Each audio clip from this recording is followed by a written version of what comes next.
Good afternoon.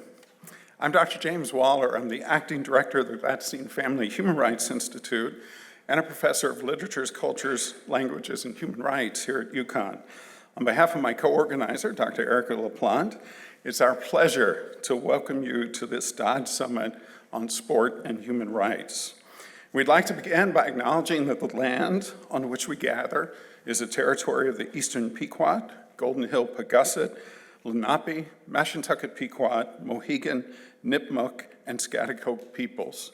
They've stewarded this land throughout the generations, and we thank them for their strength and resilience in protecting this land, and we aspire to uphold our responsibilities according to their example. This summit has been made possible with support from our friends at Stanley Black & Decker. The summit stems from a grounding belief that sport should be anchored in human rights values. Wherever people are at play, they're always, without exception, rights holders. At its best, sport promotes fairness, non-discrimination, respect, and equal opportunities for all. Sport reaches billions, including young people, and can be a powerful conduit for advancing human rights around the world. But far too often, those who claim to love sport fail to uphold its standards. Research and data from across the globe highlight repeated and serious violations of human rights in sport, including racial and sexual discrimination, financial exploitation, neglect and curtailment of participatory rights, and freedom of expression. So this summit, which starts tonight and continues for the next 2 days, brings together prominent voices from around the globe to share insights on how we can align the world of sport with the principles of human rights. We'll have a mix of high-profile keynote addresses, fireside chats, panel discussions to engage a range of global and domestic issues at the intersection of sport and human rights, including gender, race, disability, business, resistance, and politics. I should note that one of our keynoters for the summit, journalist and podcaster Pablo Torre, is here with us this afternoon. He's our opening keynote conversation tomorrow morning. Pablo, you can stand and wave, and people will welcome you.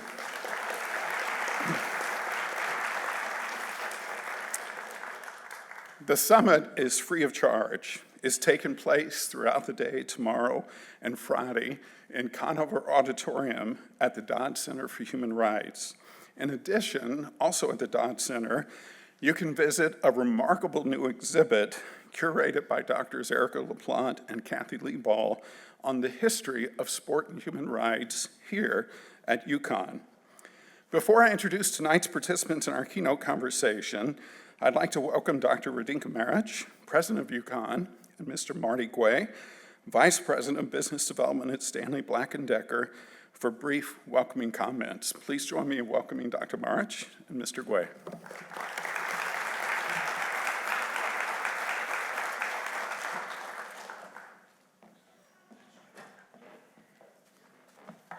Good afternoon. Huskies, you can do it better. Good afternoon. I love that power of the voice. I'm glad I could all of you who are joining us in this second Human Rights Summit at UConn. I think you will all agree that there is no better place to have this summit than UConn. I want to acknowledge Gary Gladstein and his son Jeffrey for being with us, because without great mind and supporters of human rights, not so many students can be educated, not so many faculties can be funded. So please round of applause for our honorary guests.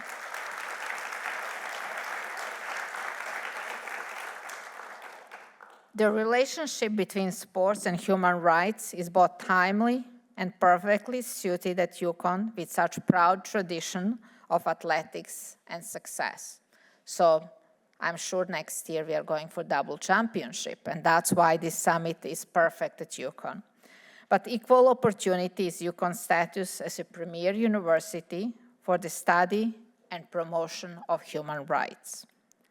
At its best, sports promotes fairness, non-discrimination, respect, equal opportunity for all, and educates the global leaders.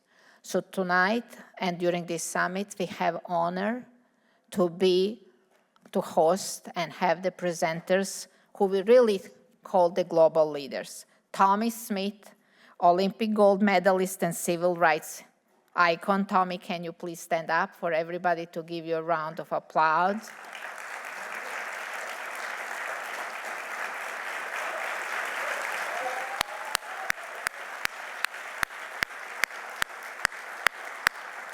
John Carlos, Olympic medalist and civil rights icon.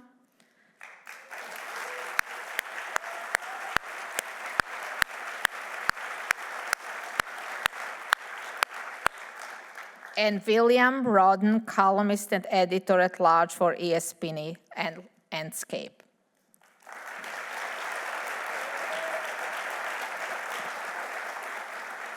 It's an honor to have you with us tonight. Thank you. This summit will explore every aspect of the dynamic, from the ways in which sports can exemplify the best traditions of human rights, the ways in which has failed to do so, and I know it will be insightful and invigorating experience for everybody who participates. I'm grateful to all of your distinguished guests and contributors, and of course, Professor Waller and Dodd Human Rights Impact for organizations such a ambitious event, and Vice President for Global Affairs, Dan Weiner. So Dan, can you stand up to be recognized as well?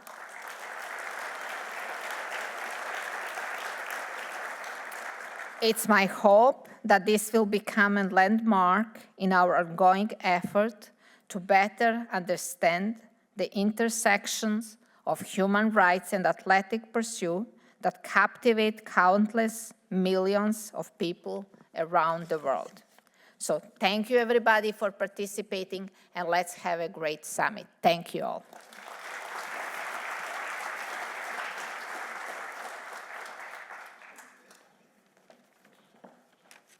Thank you, President Merrick. Good evening, everyone. My name is Marty Guay. I'm a Vice President at Stanley Black & Decker, and it's my honor to represent Stanley Black & Decker as a sponsor for the Dodd Center Sports and Human Rights Summit at the University of Connecticut. Today, we celebrate the power of sport, not just a game, but a transformative force for inclusion and human dignity. The Dodd Center, named in honor of Thomas J. Dodd, stands as a beacon of hope and testament to the enduring fight for human rights. It reminds us of the responsibility we all share to uphold the values of fairness, inclusion, and respect for every individual. These principles are not confined to courtrooms or legislators. They're alive in every arena, every field, and every stadium where athletes inspire us with courage and determination.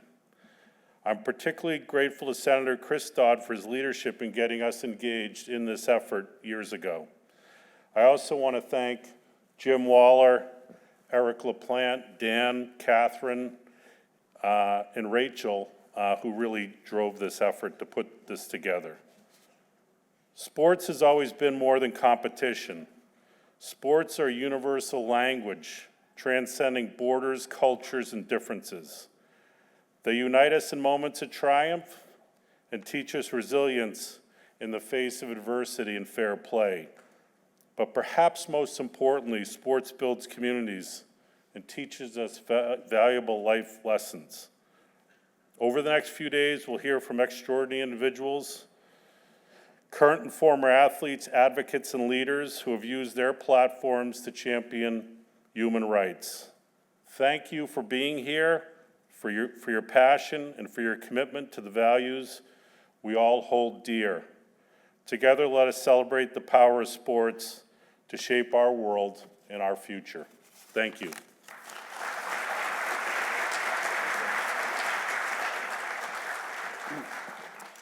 I'd like to ask Tommie, John, Bill, if you could join me on stage, please. Our initial summit was on the global assault on democracy in October 2023. That summit focused on challenges to democracy in Ukraine and the US. The week after that summit ended, we began planning for this summit.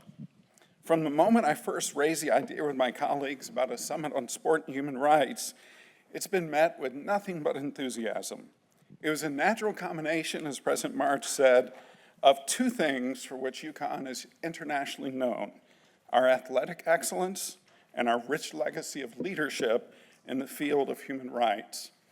On the very first page of the planning notebook that's been a constant companion of mine for the past 2 years, I listed a dream board of speakers for the summit. At the top of that list were two figures who first awakened my interest in the complex relationship between sport and human rights, and that's tonight's guests, Tommie Smith and John Carlos. Two very different men united by one remarkable moment in history. 1968 was a year of intense political and social turmoil in the U.S. The Vietnam War and the anti-war movement were in full swing. The civil rights movement had made the struggle for racial equality one of the defining issues of the era. In April of that year, Dr. Martin Luther King Jr. had been murdered by a white gunman in Memphis, and presidential candidate Robert Kennedy was assassinated in Los Angeles a little over 2 months later. In that incredibly charged historical context, Smith and Carlos' joint protest at the 1968 Olympic Games in Mexico City has become one of the most iconic and inspirational images in American history. That moment, captured in this still life of silent protest, lasted less than 90 seconds, and even though not a word was uttered, this moment has reverberated for the past 57 years, echoing in the more recent Take a Knee and Black Lives Matter movements. I thought, of course, that the chances of being able to bring both Smith and Carlos here for the summit were remote. But remarkably, we're here together tonight. They're on the stage with us. And to make this dream conversation even more remarkable, we're privileged to have William C. Rhoden, one of the nation's most respected writers and commentators on sport, race, and human rights, to serve as the moderator. You have full biographies of all three of our panelists in your program, but I'll give you a quick introduction. First, Dr. John Carlos, here at the far end to my left. John was a world-class sprinter, where he led East Texas State University to a conference championship and San Jose State University to its first national championship. At the 1968 Olympic Games, Carlos won the 200-meter bronze medal. Following his track career, he played 3 seasons of professional football, 1 in the NFL and 2 in the CFL. In 1985, he became a counselor and in-school suspension supervisor at Palm Springs High School in California, where he mentored and changed the lives of generations of young men and women. In 2008, he accepted the Arthur Ashe Award for Courage at the ESPY Awards and was recognized by the White House by President Obama in 2016. In an interview, Carlos has said he was born into this world to be on that podium in October 1968 in Mexico City to make that statement. Today, Dr. Carlos continues to work for human rights and is a founding member of the Olympic Project for Human Rights. Please join me in welcoming Dr. Carlos.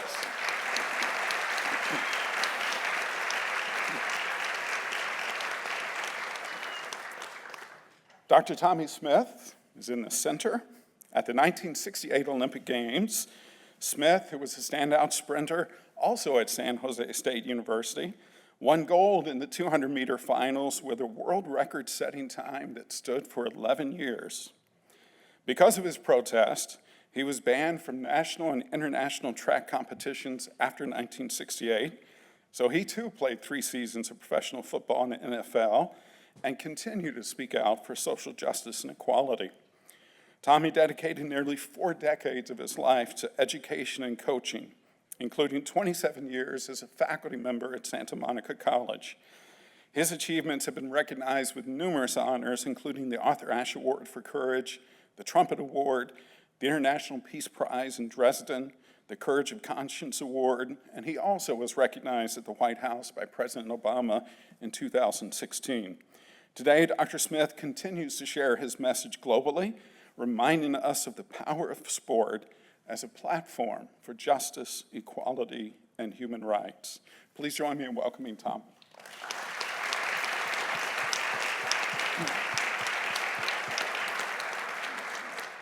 And finally, I have the privilege of introducing William C. Rhoden. He's an award-winning sports columnist who spent 34 years with the New York Times. From 1989 to 2017, Rhoden also contributed to the Sports Reporter Sundays on ESPN. He now serves as editor-at-large with Andscape, a Black media platform dedicated to creating, highlighting, and uplifting the diverse stories of Black identity. March 2017 saw the debut of the Rhoden Fellowship, a one-year program that identifies and trains aspiring African-American journalists from historically Black colleges and universities. Rhoden has been recognized with several awards, including induction into the Halls of Fame for the National Association of Black Journalists, as well as the National Sports Media Association. His work also has earned him a Peabody Award in 1996, as well as an Emmy in 2009. Please join me in welcoming Bill.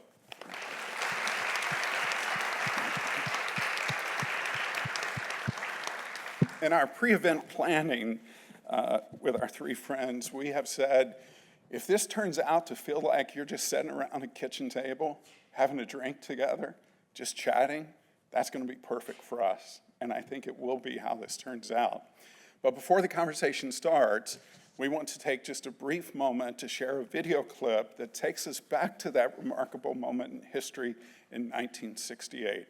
So if we could show the clip, please.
Wow. Every time I see that clip, I still get goosebumps. And I was 18 years old, at Morgan State, playing football. I just remember like it was yesterday, we were sitting around watching the Olympics and watching that. And man, when that happened, we all just looked at each other and said, oh, shit.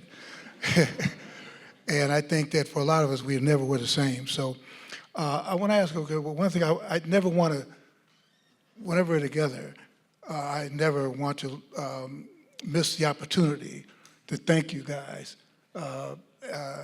What you did then and what you represent now changed the trajectory of my life, my career, and the courage and bravery you guys showed then continues to resonate. So I just wanted to publicly thank you guys for doing that and being here. One of the things I wanted to ask you is, what went through each of your minds then? You had won the gold, you had won the bronze, and I'm just curious, take us through what you were thinking as you were approaching the podium, knowing what you were about to do. So the first part of the question, maybe start with you, John. What did you think then? And then I'm going to ask each of you, what are you thinking now as you watch? But what did you think then? Well, as we were walking out there, I was thinking, wow, this is what I came here for. I didn't come for the medal. I came to make a statement. I was happy that I was able to be on the victory stand to make that statement. Let's get it on. That was my attitude. Let's get it on. What you, Tommie? Well, I know, Madam President, thank you and for all your surroundings. I came to win the race. You're looking at two guys who are very different, but socially we stand for the same thing. I knew I could not do what I wanted to do if I did not win the race or take first, second, or third. So I dedicated that Olympic Games basically in my life to make a statement. And what are you thinking now? I mean, it's one thing to be in that moment. And I always wanted to ask you, you know, I mean, the nerves. In other words, you had, first of all, you were competing. These guys were like two of the greatest sprinters in the world at that time. I mean, Smith and Carlos were like two of the greatest sprinters in the world. So first you had, like you said, you had to run the race. Then you knew what you were going to do. So this kind of wasn't on my script, but what were you thinking? That there were the nerves of running and having to win, and then there was the nerve of doing what you knew you were going to do. Was it different? How did you deal with the nerves of two things simultaneously? Well, John and I went to the same school. We trained on the same track. Can you see Tommie Smith and John Carlos training together, running 10 threes and 20.9s in our training? That it took some people to win in an open race. So we worked very hard. We didn't see very much of each other because we stayed in the classrooms all the time mostly. But we knew we had a responsibility, and that was my responsibility came through speed. But I know, Bill, I don't know if this will come up, but I know that you're going to get someplace in the academics sooner or later. We'll get there. Okay. Yeah, so yeah, it's the same thing. As you're watching this now, I asked you first, what was going through your mind then? 57 years later, and I think we've been talking about that, you know, just the idea of 57 years later. But 57 years later, you see it again, what goes through your mind now? Well, you know, you sit back and think about what was happening 57 years ago. With any young individual black athlete was classified as a jock. Mm-hmm. We didn't have any intelligence. All we was the wind-up toy that they put on the field to run the football or to play basketball. But we didn't have any intelligence, or they didn't give us credit or respect for having intelligence. So that was the main thing in terms of getting on the victory stand and say, hey, we have far more than you've ever given us credit for in terms of us being concerned, not merely for myself, for my own well-being, but for concern for humanity, for all individuals. I felt that that demonstration there was pretty much a beacon for society, for people that might have gone through the same downtrodden situations in their lives that has no vision in terms of how to deal with the racist and the bias and prejudice and things that's been going on. But through that demonstration, I think we touched the far ends of the earth. And when did you, as a little housekeeping, when did you make the decision to do that particular demonstration? How far in advance? What was sort of the process of when did you decide that you were going to pull the trigger? I think someplace in our college career, the last couple of years anyway, something was going through our mind. John is from the city. I'm basic country, about as country as you can get. But we were two of the fastest guys on the track. And I wanted to leave a message. My daddy left a message, my mama left a message, all the 13 of my brothers and sisters had something to do with life. And call me Tommie, I was a weird looking little guy. Never said anything, but look at me now. And that's what I wanted to do educationally, is leave a message. Work for the purification of the soul through the thought process. And the only way I could do it is use something that I was best in the world in. Like I said, Bill, someplace you get the education, all right? We'll get there, John. We'll get there, Tommy. Soon, like 8 more questions. But Dr. Smith, same thing, and the reason why we have 2 Geminis here, we always talk about that. So I know being 2 Geminis, you guys look at the same thing through totally different prisms. So it's the same thing. When did you decide that you were going to do that particular? Because it was more orchestrated than that, right? It was like one of you had the black glove on the left hand, one of you had the black gloves on the right hand. You wore a scarf, black socks, no shoes. I mean, everything had a meaning. So when did you, and you and John, decide that you were going to do it that way? It was going to be that precise. Well, for me, it came like a 3-leaf clover, you might say, in terms of 3 things that hit my mind at the same time. The first thing was the fact that we couldn't come together as the nucleus in terms of being a team, the black athletes and those individuals that might have been sympathetic to the black cause. We laid it on the table and said, these are the issues that's confronting us. Let's take a vote as to whether we should step back from the Olympic Games or whether we should go. Well, they chose to go. They voted to go. I was disenchanted about the fact that they voted to go. I said, I'm going to stay home.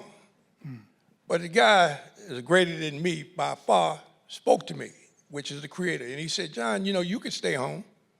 He said, but the question to you is, the guy that they put in your place, do you think he'll represent you the way you need to be represented on the victory stand? When that ran through my mind, then it was imperative that I make the team. Then I went and I approached Mr. Smith once we went through our preliminary rounds up to the final round. And I asked Tommie, I said, Tommie, I said, look, man, I want to make a statement. What's your take on that? He said, I'm with you. When he said that, that was like everything came full circle. Because the creator said it can't be just one individual, it's got to be a nucleus. We couldn't have the whole team to get up and make a statement to society, but we had 2 individuals that was as strong as the whole team. So then we decided that we would get together and see what artifacts we had to bring to the podium. It was just not merely us putting our fist to the sky. We wanted to send symbols. The first thing we thought of was so many black kids or minority kids that go to school every day, didn't have shoes to walk 5 to 10 miles a day, back and forth to school, didn't have shoes. So we said we would not wear shoes out on the podium. To illustrate who we were talking about in terms of those people, that's why we wore black socks. To illustrate there was a lot of black people that I know for a fact that didn't have shoes. And I'm not talking about merely in the South, I'm talking about in Harlem, New York. They didn't have shoes. Then Mr. Smith wanted to wear a black scarf to represent black pride. I wanted to represent something a little deeper than that because I thought about those individuals that was walking through the South. A lot of them didn't make it home at night because they had the KKK, because they was assassinated, or because they were raped, or because it just did so many horrible things to them. So I wore beads around my neck to illustrate the lynchings that had been taking place before my time, during my time, and hence my time. Then we had the Olympic Project for Human Rights. We wanted to put a symbol on to let everyone know this is our umbrella. This encompasses society as a whole. We all have perils, but black people perils are documented. These are scars on our backs. These are wounds on our soul. But at the same time, when we had all these scars and so forth, we still have concern to be looking out for others that have the same situation in their lives that don't get a chance to express the ills and the pains that they had to endure. So all of this culminated in terms of us getting on the victory stand. And then why did we wear the black glove? Well, Mr. Smith, by the grace of God, bought the gloves because he didn't want to shake Mr. Avery Brondage's hands, because Avery Brondage was probably going to come and shake his hand. So Mr. Brondage got word that we were going to make a statement some kind of way, so he chose to walk away. I'm not going to give them the medals. But Tommie had the gloves. When he mentioned the gloves, bring the gloves. We're going to do something with them. When we got in that tunnel, I said to Tommie, I said, what glove you want? Well, he's right-handed. He took the right glove. Only glove left was the left glove. I'm right-handed, but I felt strong in that left. And I'm gonna tell you, after we got off the victory stand, I remember a guy who was on the bus. And, you know, Mr. Smith was on the bus. Some of the athletes were on the bus that we ran the games with. And this guy was on the bus, and he had his wife and his 2 daughters. And the daughter and the wife sitting in our seats. And this bus, mind you, is only supposed to be for the athletes. But he's on there, and he's holding on, and he looks at me, and he says to me, he says, "Oh, you're that guy. You're that guy." And I'm talking to one of my fellow athletes. And he poked me. "You're that guy." And I said, "What do you mean I'm that guy?" "That guy, you're the guy that disgraced my flag. You're the guy that embarrassed me." And then he said to me, "You're a communist. You're a communist." He kept calling me a communist. And I'm trying to figure out, why is this man calling me a communist? It was merely because I had the left glove on that I was a communist. Okay? So then I began to realize at my young age that within racism is a thing called ignorance. So we have to deal with that as well. But that was the essence of us getting on the stands to make the sign. It wasn't about Mr. Smith doing it. It wasn't about me doing it. It was about a unified souls coming together to do it, you might say, as a whole. Yeah, I want to jump ahead, but the great thing about this clip, we were talking about it, and I've seen that clip over at different angles, but the boos, you know, I want to get this a little later on, but did you hear the boos then? Because, you know, I'm going to get it later on, but the boos were very pronounced, particularly in this clip, kind of give you a precursor of what was about to happen. But did you hear the boos, or were you guys still on the high of doing what you did? No, I heard the boos, and what it came to my mind, there goes the ugly Americans. Yeah. You know, that's the way I phrased them in my mind, the ugly Americans. These individuals that didn't care about anything about other than what they wanted. You know, I remember they told me I was anti-American, and it kind of bring tears to my eyes right now, because my father was in the First World War. Almost gave his life, took 2 bullets. My brothers was in the wars. My uncles was in the Korean Wars. My son spent 29 years in the military, even when I made my statement. Show you how America was. They went and pulled my brother out from Vietnam, brought him back home. My other brother was in Panama in the Air Force. Went and got both of them 3 days after the demonstration. Pulled them out, gave them discharges from the military. They didn't know what the hell was going on. Why are you pulling me out? And then they saw the paper where we had made this statement. See, it wasn't about what you did, it's about who you were doing what you did. In other words, we are not allowed to be any more than that jock that I told you about earlier. But we let them know, hey man, we're far greater than that. And that's why, you know, I'll tell you right now before I forget this, I know we're on the time thing, but let me just tell you, for all the white folks in the audience, if we're gonna ever stop racism, like I said, back in 1965 when Martin Luther King was making his march, we had a lot of white folks march with him. That was in the picture, and that was great. They need to be in the picture. But here in 2025 and beyond, white folks need to step up now and start to talk up, turn up the volume. Tell your neighbors, tell your friends, tell those individuals that might be behind the line or on the line. It's time for them to start dealing with these issues in their mind.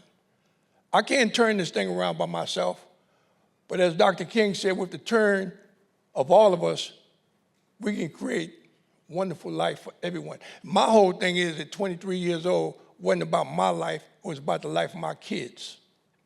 Anything that you're doing right now should be concerns about what kind of world you're leaving for your kids. That's it.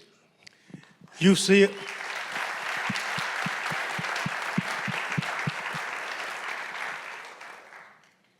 You see us now at 81 and 36. The numbers are amazing, aren't they? We were 23 and 24 then, and these things were going through our mind. We just jumped all the way up with all the atrocities that had happened from 23, 24 up to 79 and 80. Young folks, you have to step up as well. Don't sit back and wait for people to do it for you. Help you? Yes. He just mentioned white folk. Step up and help in this atrocity that we call racism. We have to do something, or we're going to fall lower than we have already fallen. Socially, I'm speaking, not monetarily. Socially, step up. You see something? Say something. If you don't see it, don't say it. But you know it's happening, but you're afraid to say it. We almost died. I had family members to perish in this race back in those days. My kids and my sisters and brothers were kicked out of high school, kicked out of grammar school, once the teachers found out that they had a brother. But they made it. Why? Because Tommie stepped in their front doorstep, stepped in our front doorstep, because we were still, most of us still living together, and said, do something. And they was asking me, well, what are we going to do? They said, Tommie, you're doing something. Will you just keep on doing? Maybe we will learn how to do it. And they did. They became school teachers. They became people who love people just by conversation. You don't have to rule the world or to make big claims to do something. Just step up. Whatever you think is right. Make strides toward those efforts. Yes, there's steps. Some steps are mightily steep, and they're going to get steeper if we don't step up. It might not hurt you, but it will hurt your children. Step up. We did. You can do it as well. You know, there are a couple of things, the dilemma we laughed about when, I've been more than 70 years on the planet, 80 years on the planet, so we got a lot of ground to cover, and 2 hours doesn't cover it. But I want to talk about the backlash that you guys faced. Before we talk to because the backlash was severe. Before we get there, there's just 2 pieces of clarification I want to have, because many of you, I'm sure, students, you've studied the movement and it's been interpreted and reinterpreted and turned inside out. Everybody had their take on it. But you both, you've written books which are going to be available. But the 2 things I wanted to clarify, you both have written that the raised fists were gestures of love, not hate. I want you to clarify that. We don't have to, but people have turned it, they interpret it as hate. But you guys have made it clear that it was about love, not hate. Could you just clarify that? Well, I can clarify by saying this. When I was a little kid, I used to look at what they're going to put in the movies. Everybody wanted to go to the movies. But they used to have a guy come on at 11 o'clock at night in New York, and he was called the movie critic. He was the guy to tell me, don't go to that movie until I tell you it's good for you to go. And I felt that they took the narrative and said that we spilled out hate. And most Americans, based on the fact they put that headlines, that these guys were hateful, these guys wanted to destroy America. They didn't know no more than what they read. They didn't give Mr. Smith opportunity to go on the radio or the TV to express who he was or what he was about, nor did they give me that opportunity. But they kept pumping hate. They kept pumping hate. Many Americans couldn't press the button in their mind for them to think for themselves. Me, as a young black individual, I knew what it was like to know what it is when someone is staring you in a certain way. Because when I was a little kid, I noticed something about a horse. We used to have the horse that pulled the ice, and the horse that pulled the produce stand, and the police horse. And all 3 of them had something in common, those horses. They had blinders on the side of their eyes where they couldn't see to the right. Oh, it's sunny over there, let me go over there. Oh, it's a nag over there, let me go over there. All they could see was straight ahead. As I got a little older, I looked at a program on TV called Little Rascals, and they had the dog Spot. And they took a little bone and put it over his head. He chasing the bone. You have to be able to think for yourself. This is where hate comes from, because someone is dictating hate to you and you don't have an open mind to challenge them on what they're giving you. You have the right to challenge them. Why do you have so much hate? Express yourself and see what they tell you. Because most haters or most racists, they can't tell you why they're racist, other than the fact that somebody else showed them about how to be racist. When I was educating in school, kids used to tell me, Mr. Carlos, I got a problem. What's your problem, baby girl? My problem is my father is so racist, and I can't wait to get out the house. I said, well, you're too young right now. I said, but at the same time, you're ahead of the class right now because you realize that what he's saying is wrong. You're not old enough to challenge him, but one day you will have the age where you can challenge your mom or your dad if they're being racist. Everyone has that right. But remember, if you have a closed mind, it will dictate what time you're supposed to jump off the cliff. Leave it with that. You want a cosign? You Come on. you good? I'm good. You good? There's so much, and I know you will get the most of We'll get into the education part.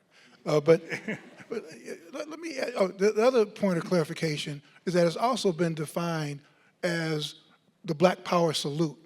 I know we've been going back and forth in that. Well, was it the Black Power salute or was it about human rights?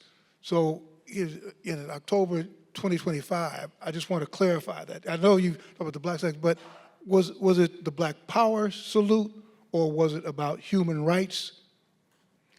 It was a mixture of both. You have to be able to identify which one you see the effort to make steps forward. Black Power on the victory stand was the effort to make it clear that blackness has a part in a growing system, which was black. And a lot of kids were afraid, ashamed to use the word black, because black means to them negative. White means purity. And that's the way life was then. If you're black, you got to watch it. If you're white, you can take charge. And that was the identification of moving forward together, is both make an effort to get along. We mentioned hate a few moments ago. Seeing is believing. And it's not just for young folks, it's for grown folks too, because we have a bigger hate than a lot of us young. But how can you take your mind and love something that you don't like what you're looking at? It's the heart, the cleanliness of getting along with someone who you don't think is a necessity to survive with. Have you ever tried to talk to someone who you don't like to look at? You ought to try it sometime, because we don't all look alike. Take your own mind and put it in a path of someone else's thought, a sociological bearing on what you do as you move along. Have you ever spoke to someone who didn't expect to hear your voice as you passed them? You ought to try it sometime. You ought to try it sometime. You will be surprised the response that you might get. And it won't be all negative. It'll be negative to the person that's afraid. And that's where your job is. It's make friends or make clear that sociological feeling is much more important than the look of what you're looking at, because that combines everyone to move forward together. And it's very, very difficult. In all my classes, first thing I teach is love. And my pastor says sometimes, look at the person next to you and say, God loves you. How many times do you look over there and say, God love you? I'm not saying try it. I'm just saying, have you ever heard it? Because it happens every day. You just don't respond to that thought. It might help you one day to do it. Even with Tommie Smith being black and walking down the street at 6'4" in college and saying, how are you doing? that helps your surround. It helped me because I begin to feel a part of my surrounding as I pass people. You don't have to be a PhD. And sometimes PhDs are some of the worst people you want to talk to in the first place. But it's the idea of being human, have a human attitude toward the next person. And you look in the mirror, you know you look just alike. The only difference is the color. And you go to the store when you want to buy a complete collection of something, you buy all colors. Look at a crayon box. You take that crayon box and you make beauty out of it. I'm going to stop there, Bill. All right, we'll get back. Let Dr. Carlos? me drop a little bit on that. The Black Power was our black boys running down that track. That was the power. Okay, we were in an arena of sports. In any sport, whether you are successful or not, that's that black power in the sport. Most of us in various sports are very successful in the various sports. The love is when you realize who you are as a black person, as a black man or a black woman. You know, we've been taught, as Mr. Smith was alluding to, they've taught us that everything black was a negative. Oh, I remember when I was a kid, oh, watch it, man, that black cat ran across the street, we're gonna get bad luck. Oh, Black Monday. Everything black was negative. So at the time I was 23 years old and going to the games, I was looking at and evaluating, what does black mean to me? To all the negative that they said about blackness. And I got to thinking, I thought about this great nation that I live in, and I got to thinking, wow, man, they tell me about, for John Carlos, black is taboo, is something bad, is negative. All the way down to Christianity, the guy that's supposed to turn Jesus in, they said, oh, he was black. Couldn't find out all of them was black, Jesus and everybody else. But then I'm sitting back and I'm saying, wow, they told me that black is negative, but they got some secrets that we as general everyday people overlook, black people in particular. Now, you sit back and you say, wow, I can look out my door right now and see a pretty blue sky, and I can see the sun and some white clouds up in there. Oh, that's a beautiful portrait there. But then when you sit back and you look out at night and you say, wow, look how deep black is. I see stars shooting, sprinkling everywhere. I see shooting stars. I see the moon. I see so much more in that blackness. Then I said, let me turn the page on that. And I got to thinking, I said, wow, let me look over here and say, economics. In America, they say, well, we losing money, we're in the red. I said, well, why'd they say we're in the red? And then I got to thinking, I said, wow, just based on racism and prejudice and bias and control, they stopped the Indians. We're going to take your land. Well, the Indians said, you're going to take it. Now, without an ass whipping, we gonna fight. Now, all the time it took before they could consume the land that the Indians had, they lost money because they couldn't grow their cotton. They couldn't put their cattle farms up. They couldn't do this because the Indians put up resistance. So they said, economically, we're in the red. Then I turned the page again.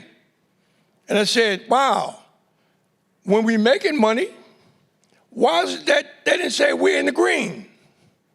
On the positive side, they came back and they said, we're making money, we're in the black. Let me turn the page again and find out why are we in the black and not in the green. And then I got to thinking about 1934, how many black people went out and bought Cadillacs and saved the General Motors? How many black people made the least amount of money but supposed to spend the most per capita money in the United States? So they said, we're going to give the Indians credit for what they did in terms of holding us up, and we're going to give blacks credit for what they did in terms of making money for us. These are things that we have to figure out. You know, racism is not that deep. What's deep is the fact that we can't sit down calmly, collectively, and roll up our sleeves and say, it's like a math equation. Let's figure the equation out so we can get on with everyday business. It's simple. But once again, I tell you, we cannot let people dictate to our minds. You know, I used to tell my kids at school, say, man, you say you don't like school. Man, you don't have to come to school. You don't have to come to school. You can be emancipated. I said, but here's the question. If you're being emancipated and you go across the street and tell the judge, say, Judge, I don't like school. I want to be emancipated. I want to drop out. And I say, I'm telling you that you can go to the judge. Why? Because everything that the teacher is trying to teach you that you don't want to learn, you talk about the teacher's prejudice, this, that, or the other. I said, you can go across the street to the library. Everything that teacher is teaching you is right there in that library. You can learn yourself. But the difference is, questions you have to ask yourself, are you disciplined enough to go over there to learn what you need to learn? Understand? Are you as a society disciplined enough that you can make yourself learn what's necessary to be comfortable in life in this world that we live in? Because this is your life. Mr. Smith is 81 years old. I'm 36 years old. And we ain't got much time left. I would hate to think for, 57 years? That's right. 57 years. I would hate to think that the state that we're in right now, with who's in the White House right now, that a snail has gone farther than we have in 57 years as a society of people. That's a challenge to you guys. Hey, you know, I don't never like to say this, but I'm compelled to say it every time. Uh-oh. My wife get upset with me when I say it, but I'm gonna say it again. I don't like applause, okay? And I'm serious when I say that. I don't like applause. Why I don't like applause? Because I'm not up here doing a soft shoe dance. I'm not up here trying to sing. I'm up here trying to make that connection to someone in this audience. Maybe it's that guy in the back. Maybe it's that lady over there. Maybe it's one of these men up front. But I'm trying to make that connection. But I always tell people, you feel like you must applaud, go in your pocket and throw Jingle up here on the stage, okay? We'll accept that. But the bottom line is we have security outside. If you applaud again, you know what's going to happen. Thank you. Yay. The journalist. I told you it's going to be real. So just a question. I want to talk about consequences, because that's kind of, we're getting into the deeper water here, consequences. You know, we're looking at this thing, you know, 1968, you walk into Booze, and each of you, when you came back, and the reason why I want to talk about consequences, there are a lot of young people in here, athletes, and we're in, you know, when you take on power, when you take on a powerful entity, and you oppose that entity, there are consequences. And you guys face consequences. So I was wondering if you could, you know, first of all, you kicked out the village. They took your medals, although they added the medals to the medal count. Right. They never took the medal. Yeah. Oh, okay, but clarify. Well, clarify after I ask the question. Okay. Consequences. What are some of the consequences? You know, they kicked you out the village. Employment was taken away. I mean, probably 5-10 years were like hell. I mean, so if you could, just talk about some of the consequences that you faced. I guess, did you even know, even as the consequences came at you, had you anticipated it? Or well, like you said, damn, I didn't know that. Just talk about consequences, each of you, some of the consequences that you faced, the backlash. That was a mouth move. What was that mouth move? My mother, there was consequences I paid other than what I'm about to say. My mother, very quiet woman, she used to sit on the front porch in a little town called Lemoore, California, right down below Fresno, California, and just rock in her chair. Just rocked. That's all she would do. And I would come home from school. I had to walk 1.5 miles from school.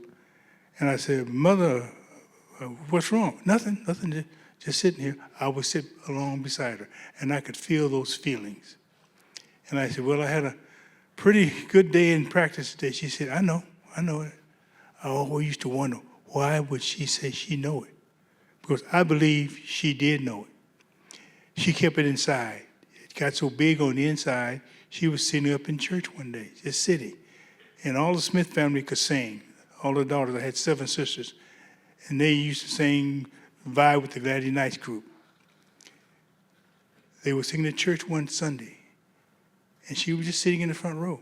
Church had about 35 people. In the country, churches don't have very many people, but they had a belief. They had a feeling. And she just kept rocking. And one day she was sitting, and my sisters were singing. They were getting down, and she wasn't rocking. She died.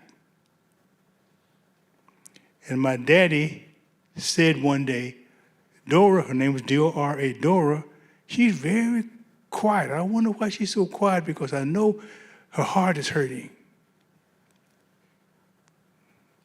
I believe she died because of 68. Because I felt the feeling. I felt it, along with my brothers and sisters who were kicked out of school because of what I represented. The Olympic Project for Human Rights. It just wasn't for black rights because everybody gets an education. It was because of the negativity in the minds of those who felt that certain situations in life was negative. You don't want negative situations. They want you. So you don't look at somebody, it's because of the color, and think that they are not equal to you. Although it happens, you black folks who are gonna walk out here tonight, you got that feeling because of white folks around. White folks, basic same thing. But we have to communicate with each other. We have to get along. That's what they always say, get along. That's just one. The others were, like I said, folks, sisters and brothers. Kids in the 4th grade was kicked out of school, put on the sideline. They asked why. He said, because your brother represents something that we don't agree with. They didn't know what it was. They didn't know what Tommie was.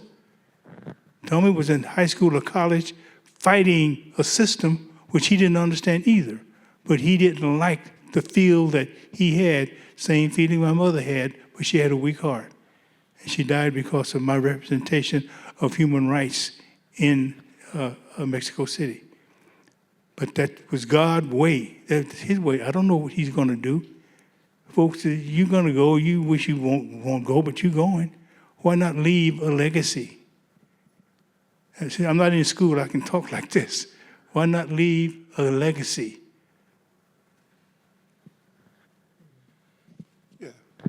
Yeah, well, consequences. That's a very strong, powerful word, consequence. You know, we're young and idealistic, 23, 24 years old. You know, you go and you do a statement or make a statement, and you know the forces that you're making this statement against. You know it's going to be tyranny. It's like you went out that morning, the sun was shining, and by that afternoon, it was nothing but lightning and thunder. But yet and still you say, I feel good about what I did that day. But here, this thing called consequence come on you. As Mr. Smith said about how they ridiculed our kids in school once they found out who their parents were. My first wife took her life as a result of what happened in Mexico City. Why did she take her life? You know what it's like to be a young guy, and you got 2 kids, and you say, well, let me go to a college to give a speech such as this. And they didn't have a contract at that time. They had a tin can, and everybody in the audience put some money in the can. If they got $50 or $100, whatever, they give to you. And we used to go to the colleges, Mr. Smith and I, and we would go down to the basement. The girls who had their sorority, and they would take us and put us in a chair, and they would hold hands, and they would go around singing their sorority song. My wife would get letters in the mail, and she would get pictures, the government, CIA, FBI, whoever they were. And they would send these pictures to my wife, and they had pictures of us sitting in a circle. And they would have arrows pointing at different women and telling my wife in this letter that I done had sex with all these different women. And after a while, you get so much of that until your wife say, I don't want to believe that, but I don't know what to believe anymore. And I'm looking at my wife and I'm trying to tell her, say, hey, I'm not going to say I'm the straightest guy in the world. I said, but I'm far from what they trying to make me.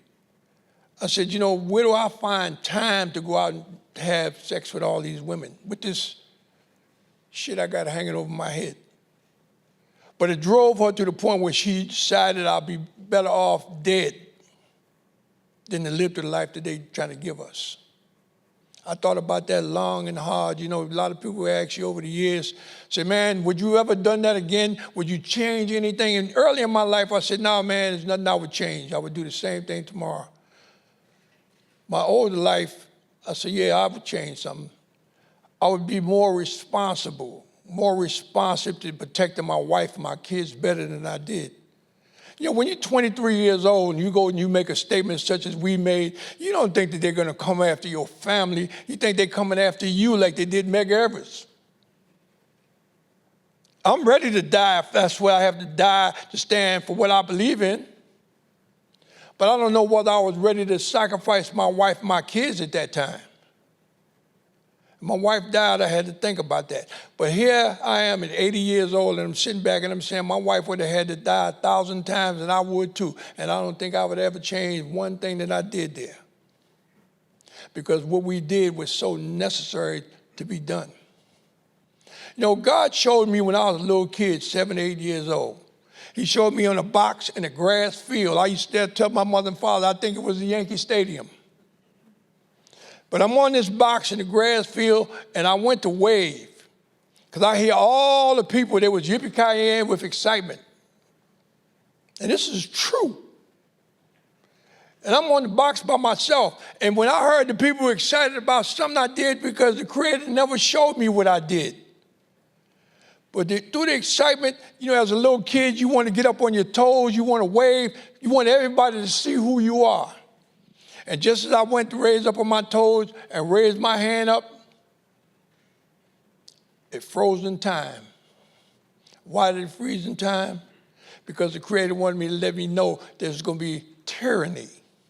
Because all the excitement that was going on in that vision that I had turned to anger, to venom, spitting, cussing, throwing things at me, calling me names. Mind you, I was 7 or 8 years old when I had this vision. The exact same thing that happened in that vision happened, I would say, 15 years later, almost to the day. Because exactly what happened on that victory stand happened in that vision.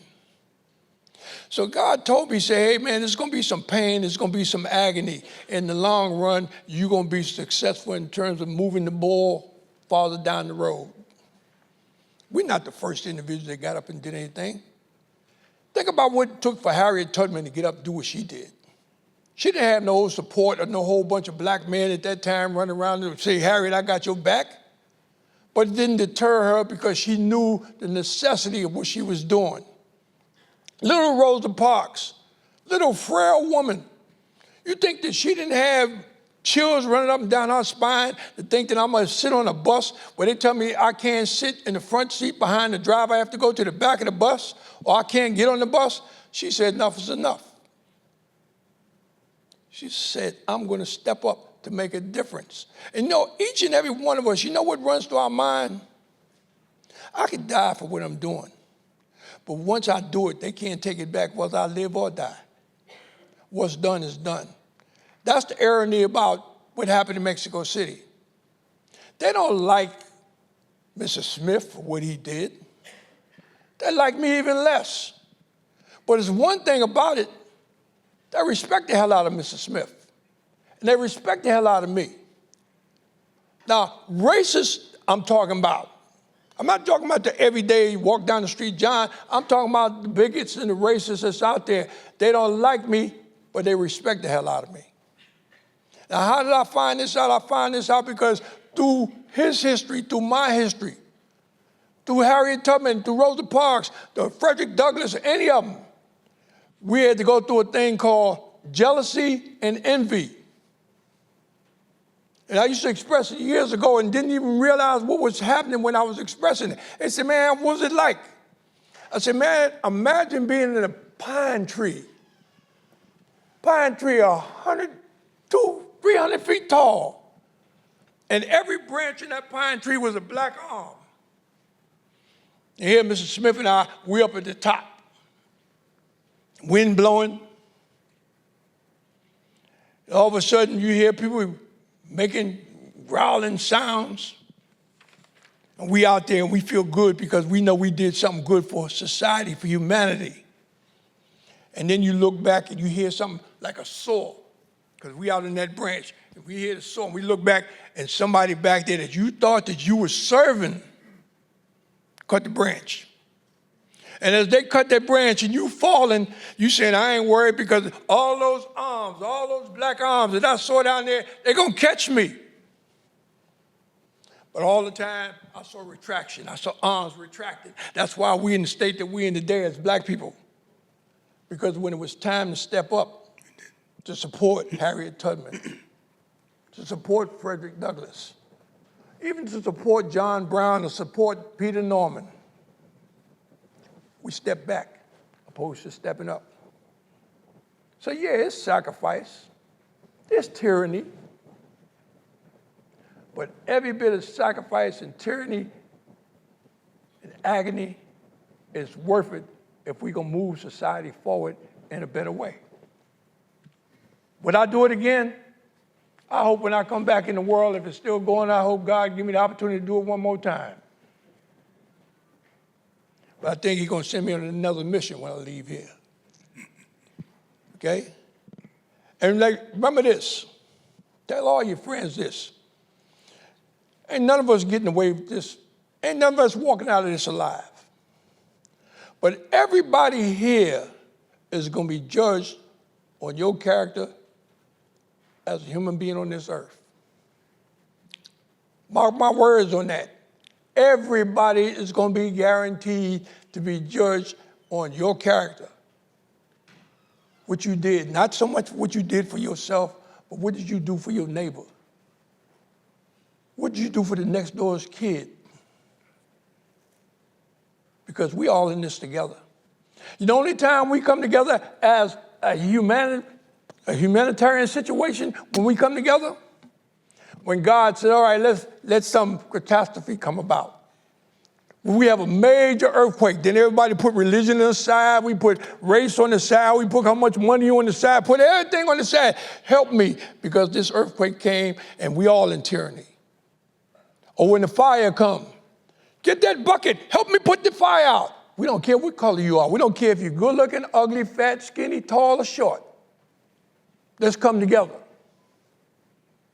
Tornado, same situation. But the minute things have come back to serene, then we go right back into that racist attitude again.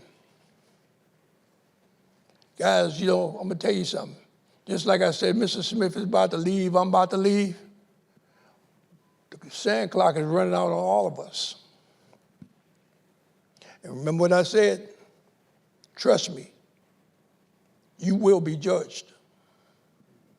Okay? I'll tell everybody, I ain't preaching because I'm not a religious guy, but I am a very spiritual guy. And my spirit is telling me, don't worry about it, Johnny. I got it. Everybody's going to be judged at the end. All right? I'm done. So, I'm sorry, Bill. no, listen, man, we, keeping it real. I'm trying to think of, I'm skipping around, but I want to draw a connection because you got a lot of young people here. At the end of the day, young people say, okay, what the hell does that have to do with me? You got young people. So what is the connection between what you did in '60 in terms of protests? Because we talked on the phone that, in my perception, the whole athletic revolution, what we thought was a revolution after Kaepernick, is dead. And it's dead, maybe because people are making too much money. Even college students are making a lot of money. A lot of people are making a lot of money. Money has become the highest value. And when money is the highest value, everything is off the table. Courage is off the table, integrity is off the everything's got a price. So I guess my question is, and I am skipping around, but your advice to young people, and in the climate, we're in a very polarizing climate now, as we all know. If you agree with the politics and the policies of the administration, you're fine. But if you don't agree with the politics and you protest too loudly, there will be consequences. So knowing what you know, both know about consequences, what's your advice to young people in terms of protesting, demonstrating, resisting, understanding that there will be consequences? There's always consequences. No matter what one does, there's always consequences. As long as you're alive, young folks, there's going to be consequences. Now, what direction are you going? That's one of the most important facts. That consequence is going to follow you wherever you go. And the more important point about movement is have a shadow of others to work with. You might have a direction. Someone else, your best friend, also have a direction, and he or she might be going in a different direction. Conversate about that direction. One of the biggest problems about getting along is we don't know how to communicate going in other directions. We must be able to cooperate in our movements, the movement of another person going in a different direction. How are we going to curtail the hate, here we go with the hate again, of movement in life? Is communication. Don't you know, or do you believe that two people going in different directions can be friendly, friends, and get more done than two people going in the same direction? It's communication. And I'm talking to you young folks sitting back in the back seat there who are in college now. Whatever your direction is now, it's going to follow you. You're not 13, you're not 15 anymore. You're probably 18, 19, and up. That road that you're on now is going to follow you more than you're going to follow it, because you're going to remember. The remembrance of the brain is more important than finding another avenue that you should have gone before. It might sound crazy, but think about it. The direction you're going now, is it the direction you want to go, or is it the direction that someone else is trying to make you go or want you to go? Or don't you have one? This is a problem of college students, is directives. And in those directives, what is your direction? And it's not a problem to have multiple challenges, because that's the way it is, period. You think the president became the president because she only go one direction? She got to deal with a lot of hard heads. And that's moving in different directions, but she's got to control all of them. Now, I'm sorry, Madam President, to even call you Madam President, because you probably want to run high now and say, oh, that's not me. But dealing with a multiple of things, probably not your choice. But you got that responsibility. Young folks, you're getting there. I never thought that I would be sitting up here saying what I'm saying, but I've been through that. From teaching grammar school all the way up to Oberlin College in Ohio, where I spent a lot of my years. That was the most difficult part of my life, is those years that I spent there, because I kind of lost the thought of taking everybody and moving them in a positive direction. Not molding them together, no, but moving in a direction. Think about what a teacher has in front of 25 students. And you know, doggone well, those 25 students are not thinking the same way. You want them to think the way that you're teaching, because you're teaching from a background, from a history. But those kids got to choose which direction they're going in that class from your teachings. And that's one of the most difficult things that I had as an instructor. looking at those kids, and they're my responsibility, at least for that 45 minutes. It was then. How much is it now? An hour and 10 minutes in the classroom? But students, take charge of where you are now, but give others the chance to communicate with you because you might help them and move in a direction of the educational prospect. You're not a grammar school anymore. Not anymore. You're going to be running this country in less than 10 years. Man, I hope that somebody did, but... Hey, give me the gist of the question again. Give me the question again. Well, I'm going to give you another. We're going to close it out. I'm going to give you another question. Okay. And this question comes from the audience. We kept the students out here for like 2 hours. We're going to give them one question. And the question is, and I kind of tried to answer this before, so why are so many of today's college and professional athletes so silent about political and social issues? Why does it seem like they've chosen to just shut up and dribble? My thought directly is money. Money is the root of all evil. And if you have money, you think you can rule your surroundings. Maybe for a little while, but your conscience is going to catch up with you sooner or later. Been through that, done that. It's a lot more to be said about that because there's a lot of little rat nibblings around it. But the finances of a human physical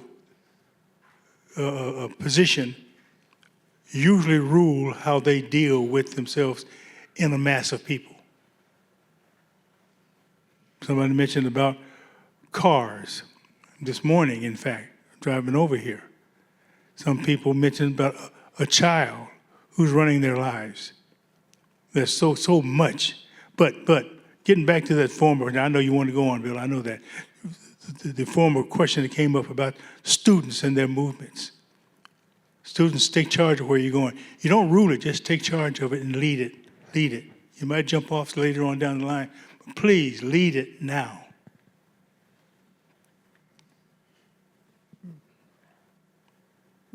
Yeah, the question is,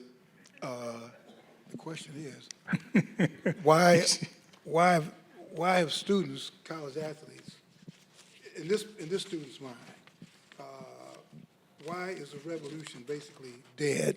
Why are so many college, and I say it's dead, but this student politely says, why are so many today's college and professional athletes so silent about political and social issues? Why does it seem like they've chosen to just shut up and dribble? That's a very good question. All right, why? Well, first of all, man, athletes become self-serving. It's not about community no more, it's about me as the individual. And as I spoke about that carrot earlier, the carrot is the dollars. A guy come out, most athletes that I know come from the hood. They ain't never had $500 in their bank. Like you look at black people today, if we had to leave this country and go somewhere, most of us gonna be stuck here because we don't have $500 in the bank today. But these individuals become wealthy, or so they think they're wealthy. And when they think they're wealthy, it puts them in another zone. They're almost in that zone that O.J. Simpson was in. I'm not black, I'm O.J. But then when you sit back and you think about the money that they're bragging about or sticking their chests out about them having so much wealth. I like to see one of them when they put them in the box where they can stop at the bank and cash out. Or they can stop on the way to see whoever the creator is, whether they can stop and buy that Cadillac or that Mercedes-Benz that they wanted. Money is just like a material situation. It can burn up in a fire. But when they look at the money in terms of money, someone say, man, this guy's got $50 million or this guy got $100 million. And they come to me, man, you know how much money I got for that? I said, my man, let me tell you something. I say, you put too much value on the dollar. Oh, what do you mean, man? I got $50 million. I said, well, you got a minute? Come with me, man. Let's leave the blacktop for a minute. Let's go over here. I said, now what I want you to do, man, I want you to go over to the beach with me. I'm going, all this sand, every grain of sand is $1 million. Now I want you to get 2 hands together and swoop down and pick up as much sand as you can. Now let's go back over to the blacktop. Man, how much money you got? Oh man, I got so much money I can't count it. I said, man, that's fool's gold. What are you talking about? I said, turn over your shoulder and look back where you got it from and see how much is left back there. Understand? I don't mind you making money, but I don't want you to screw money with the real issues in life. Because the money they're giving you right now is fool's gold compared to the money that you've made. Don't put the emphasis on the money, put emphasis on what you can do with the money. How many of these guys right now that you see are actually doing something in the inner city to go back and try and help these kids figure out this math equation I was talking about literacy, about the fact that we need to better build our communities, about the fact that we could tell them, hey man, instead of going through school, you can go to school. These are the important things, but our values are screwed up. And athletes right now, they're setting a precedent, just like I said, that guy that would tell me whether I should go to that movie or not. Understand? Kids look at athletes, and when they see them act a certain way, I want to be like Mike. Let's be individuals, and let's look at the money in terms of what money is really for. Money is to help somebody.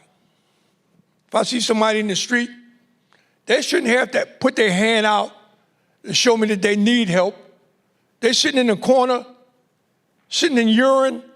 They don't have no food. They're nasty, they're dirty, got flies flying around. Somebody have to tell me that I should go in my pocket if I got some extra money to give them some money to help them. But then you sit back and you say, what if that person was God sitting in that corner just testing you to see what you was all about? So guys, one more time. It's time for you to tell your kids, say, hey, man, you see that athlete that you're excited about? After he leaves the bank, who is he? Ask when you get ready to leave this world, whether his money is going to be able to take him anywhere higher. Understand? I remember Frank Sinatra said years ago, he said, you know, I made so much money. I've done so many things in my life. I got a connection with the Pope. I'm going to see if I can get a Pope extra millions of dollars to see if he can get me into heaven. I heard him say that. And then I'm going to leave you on this last one, and then we can go. And this one was by a good friend, Bernie Mac. Bernie Mac said to the guy one day, he said, hey, man, listen, man, I want to go to heaven. And the guy looked at Bernie Mac and said, Bernie, you ain't going to never get into heaven, man. You all that cussing and stuff you used to do, you ain't never going to heaven. Bernie said, man, I got to get in heaven. He said, well, Jose, he going to heaven. He said, what do you mean Jose going to heaven? How Jose get in heaven? He said, well, God told Jose, if you ask me a question that I can't answer, I'll let him in. So Bernie got up, worked his way to God, and God said to him, well, Bernie, you want to get into heaven? You know, you got a bad record here, Bernie. You got a bad record. He said, but if you give me a question that I can't answer, I'll let you into heaven. Bernie thought for a second. He came back and he said to me, say, Lord, he said, what's wrong with our people? God said, open up the gates. He said, because I can't figure it out myself. All right? Think about that. What's wrong with our people? And the Creator said, you got me. I can't figure it out. All right, I'm done. All right, great, Dr. John Carlos, Tommie Smith. Thank you so much. This has been great. Thank you so much for giving us a space to have this kind of conversation. Thank you guys for listening. And, One more time, Mr. T. thank you all. You're the man. Yes, thank you.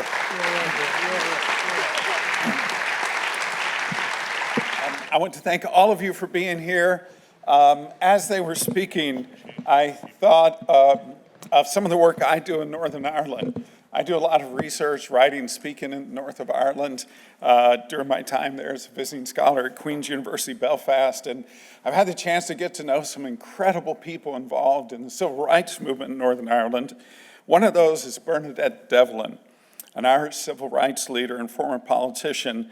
In 1969, in a speech, Bernadette said this, because she was active for Catholic rights in a system of Protestant oppression.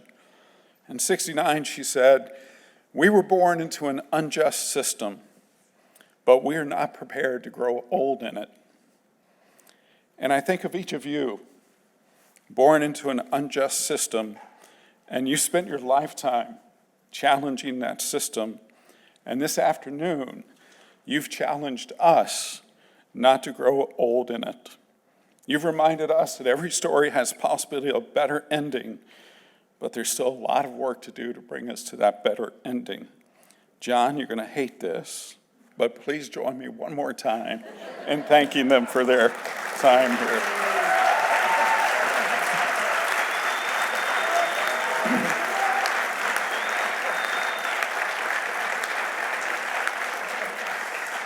And to all of you who came, it's a great gift that you shared your time with us here this afternoon. Please consider joining us tomorrow morning at 9 o'clock when the summit kicks off in Conover Auditorium in the Dodd Center for Human Rights with an opening keynote conversation with our friend Pablo Torre.